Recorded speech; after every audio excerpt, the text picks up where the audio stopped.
Hi everyone, this is Yana Smakula for simonsstm.com. Welcome back for another EP for Yana video.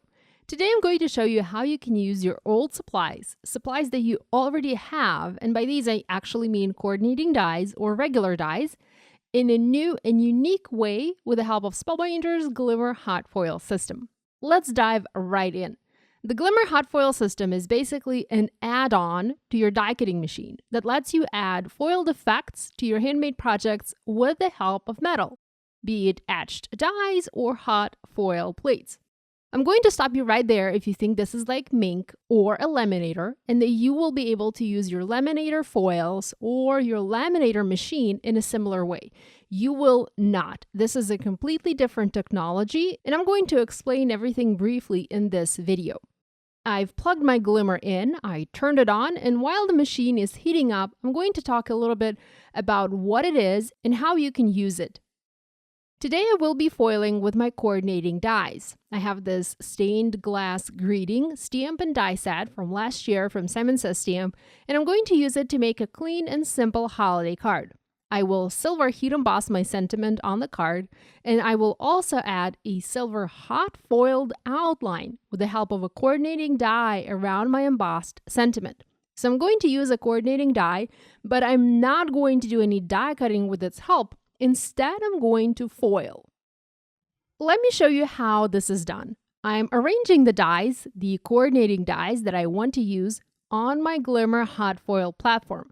I just turned it on, so it's not yet super hot. This does get hot, not so that you will burn yourself, but once it gets hot, it's best to not touch it just like I did. This machine comes with magnetic tweezers to help you move, position, and pick up the dies off the hot plate, and you'll see me use those later on during the video. So really, you don't need to touch the hot platform for safety reasons. Now, I'm kind of starting backwards here by first using coordinating dies to hot foil the die outline, and you're probably wondering why. Well, I'm doing this because I will be placing my paper on top of the dies, and therefore, I won't be able to see if I have everything aligned or not. I will hot foil first and will later heat emboss the sentiment inside the hot foiled images. If it's not making any sense to you now, it will in a second, so just keep watching. I'm also going to cut my foil. This is Spellbinders Glimmer Foil, and I'm using silver. This actually comes with the Glimmer Hot Foil machine. There's two foils that come with the machine, silver and rose gold. I've cut my foil to size and I trimmed off the edges to prevent overfoiling. It's best to do this so that you don't have foil where you don't want it on your finished project. Think of this as using your anti-static powder tool when you do heat embossing. You prep your paper with its help, while here you need to prep your foil by trimming it and having it slightly larger than your die. Speaking of the foil, this is Spellbinders foil. Mink foil is not going to work here as that is a different kind of foil. And the same with the Spellbinders foil. It will not work in your Mink machine because it is different. Okay, so my plate is hot enough. The second light just turned green. I'm going to press the timer button, place my paper on top of the dies, and foil. Now, this system is an add-on to your die cutting machine. So that means you'll need to build a sandwich to send it through your machine to apply the pressure and transfer the foil. This system is meant to be used with Glimmer Hot Foil plates. I'm not using those today. I'm using dies, and dies are actually thinner than hot foil plates. So to compensate the difference in height, I'm going to add shims to my sandwich. Testing in these instances really helps. I've tested already, and I have found that using 2 sheets of cardstock makes up for a pretty good shim in my case.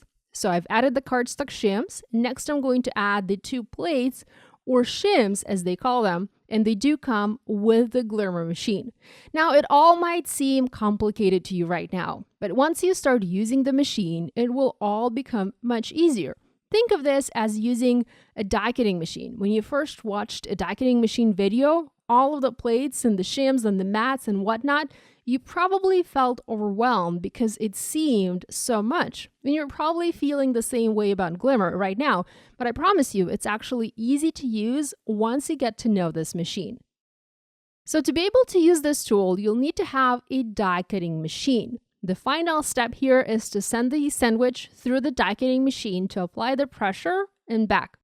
I'm using my Platinum die cutting machine, and it is compatible with many die cutting machines on the market. Glimmer works with Sizzix machines, it works with Platinum 6 machine. It does not work with the Cuttlebug, as the opening of that machine is too narrow for the plate to go through.